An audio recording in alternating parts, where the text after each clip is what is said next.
আশুতোষ কলেজে আজ পতাকা উত্তোলনকে কেন্দ্র করে তৃণমূল এবং এবিভিপির মধ্যে শুরু হলো অশান্তি। স্বাধীনতা দিবসে পতাকা উত্তোলনের সময় তৃণমূল সমর্থকরা এসে গন্ডগোল বাধায় বলে এবিভিপির অভিযোগ।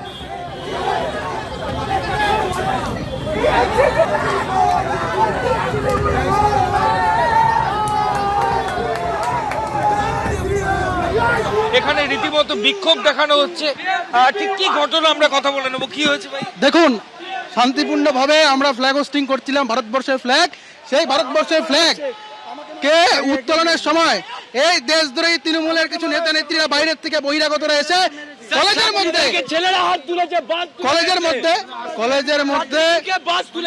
মধ্যে এসে ঝামেলা করার চেষ্টা করেছে। লোকাল যারা ছাত্রছাত্রী আছে তাদেরকে। কোন দল? এবিভিপি। দেখুন, আমরা সাধারণ ছাত্রছাত্রীদের পক্ষে ছিলাম, সাধারণ ছাত্রছাত্রীদের পুরো অ্যাটাক করার চেষ্টা করেছে। তো পরবর্তীকালে আমরা এসে তাদেরকে সাপোর্ট করি এবং পরবর্তীকালে এখানকার বাইরের কিছু তৃণমূলের গুন্ডা বাহিনী এসে কলেজের মধ্যে দাপাদাপি করার চেষ্টা করে। আপনারা ফ্ল্যাগ তুলছিলেন, তৃণমূল এসে আপনাদের অভিযোগ যে ওখানে ঝামেলা। একদম, ওরা আমাদেরকে স্লোগানিং করে আমাদেরকে এত বড় বড় ইট এবং পাথর দিয়ে বিভৎস আক্রমণ করা হয়েছে। আমাদের লাঠি দিয়ে মারা হয়েছে, বাঁশ দিয়ে আমার এখানে মারা হয়েছে। আমরা এর প্রতিবাদ চাই। আমাদেরকে কেন মারা হলো? এরা 15 বছর ধরে যে গুন্ডারাজ চালাতো, সেই গুন্ডারাজ আবার চালানোর চেষ্টা করছে আশুতোষ ক্যাম্পাসে। ছাত্রছাত্রীরা স্বতঃস্ফূর্ত প্রতিরোধ করছে। যখন এবিভিপির ছেলেদেরকে আজকের দিনে দাঁড়িয়ে এসে এরা মারছে। গণতন্ত্রের কাছে আমরা চাই টিএমসিপি কাজ করুক, কিন্তু তার মানে এটা নয় যে ছাত্রদের উপর আক্রমণ করবে। এই আক্রমণ বরদাস্ত করা হবে না। এবিভিপির ছাত্রছাত্রীরা এই আক্রমণের তীব্র নিন্দা জানাচ্ছে। আশুতোষ কলেজে টিএমসিপি আজকের দিনে ভ্যান্ডালিজম করছে, এটা খুব অনভিপ্রেত এবং এটা মানা যায় না। এই মুহূর্তে ভবানীপুর থানার সামনে তারা বিক্ষোভ দেখাচ্ছেন। তৃণমূল ছাত্র পরিষদের লোকজন কলেজের মধ্যে ঢুকে বহিরাগত তারা, এমনটাই অভিযোগ যে তারা ভাঙচুর করেছেন, মারধর করেছেন এবং এই মুহূর্তে যথেষ্ট উত্তেজনার পরিস্থিতি। স্বাধীনতা দিবসের সকালে কিন্তু এই ভবানীপুর থানা এবং আশুতোষ কলেজ চত্বরে দেখতে পাওয়া যাচ্ছে। ক্যামেরায় প্রতীক রায়ের সঙ্গে ময়ূক ঠাকুর চক্রবর্তী, এবিপি আনন্দ, কলকাতা। নেতাজি সুভাষচন্দ্র বসুকে নিয়ে অনন্ত মহারাজের মন্তব্য বিতর্কের মধ্যেই দেশনায়কের বাসভবনে পৌঁছে গেল এবিপি আনন্দ। কলকাতার এলগিন রোডের বাড়ির আনাচে কানাচে ছড়িয়ে নেতাজির অসংখ্য স্মৃতি। নেতাজি সম্পর্কে অনন্ত মহারাজের অপমানজনক মন্তব্য, মুখ্যমন্ত্রীর হুঁশিয়ারি, দিকে দিকে নিন্দার ঝড়, থানায় এফআইআর, শেষে চাপের মুখে অনন্ত মহারাজের ক্ষমা প্রার্থনা। বিতর্ক চলছেই, এমনকি মুখ খুলেছে নেতাজির পরিবারও, যা দেখে অনেকে প্রশ্ন তুলছেন, স্বাধীনতা দিবসের প্রাক্কালে দেশের বীর সন্তানের নাম কি এভাবে চর্চায় উঠে আসার কথা ছিল? বরং এটা তো দেশের স্বাধীনতায় তার অবদান স্মরণ করার সময়। এবিপি আনন্দ পৌঁছে গেছিল কলকাতার এলগিন রোডে নেতাজি সুভাষচন্দ্র বসুর বাসভবনে।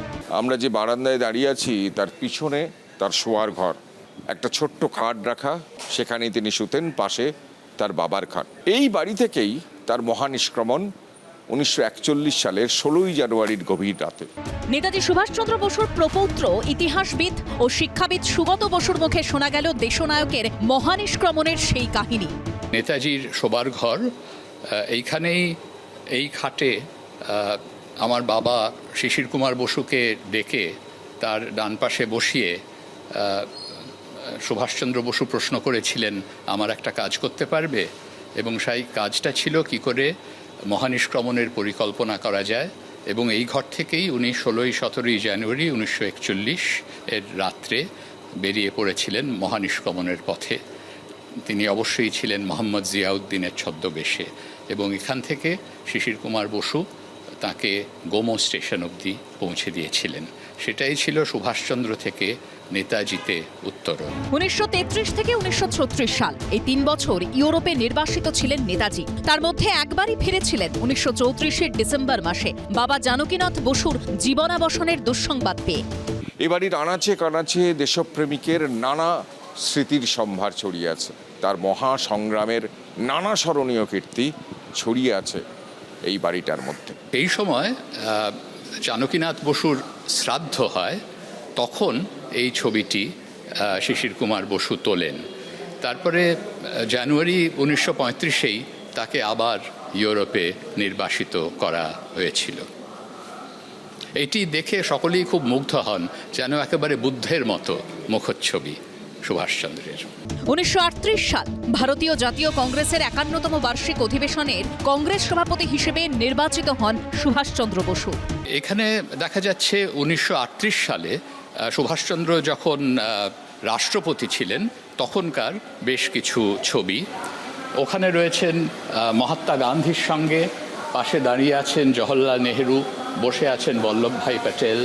তারপরে এই যে নিচের ছবি, এতে উনি পরে আছেন কংগ্রেস সভাপতির মালা, যে মালাটি আবার বাঁদিকে ওইখানে আমরা কিন্তু সেটি আমরা সুন্দরভাবে সাজিয়ে রেখেছি।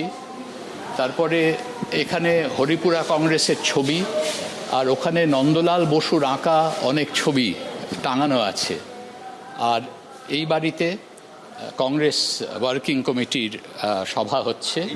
এই বাড়িতে একতলায়, সেখানে সকলে দাঁড়িয়ে আছেন সুভাষচন্দ্র, জওহরলাল নেহেরু, বল্লভভাই প্যাটেল, মৌলানা আজাদ, কৃপালিনী, এরা সকলে। BLA 7169, যে গাড়িতে করে চালকের আসনে ছিলেন শিশির কুমার বসু, নেতাজি এই বাড়ি ছেড়েছিলেন শেষ 1941 সালের 16ই জানুয়ারির গভীর রাতে। ওয়ান্ডারার গাড়ির ছবি, সেই সময় দাম ছিল ওয়ান্ডারার গাড়ির 4,680 টাকা। আর এইটি শেষ অ্যারেস্টের খবর 2রা জুলাই 1940, এবং তারপরেই অবশ্য 1940-এর নভেম্বর মাসে উনি হাঙ্গার স্ট্রাইক করলেন। তারপরে তাকে 5ই ডিসেম্বর এই বাড়িতে পাঠিয়ে দেওয়া হলো। তারপরেই আমার বাবাকে ডেকে বললেন আমার একটা কাজ করতে পারবে। মহানিষ্ক্রমণের প্রস্তুতি হলো। 16ই জানুয়ারি সন্ধ্যাবেলাটাই শেষ এখানে কাটিয়েছিলেন। এখনো লক্ষ কোটি হৃদয়ে প্রাণ সঞ্চার করতে যথেষ্ট এই শব্দবন্ধ নেতাজি। কৃষ্ণেন্দু অধিকারীর রিপোর্ট, এবিপি আনন্দ, কলকাতা।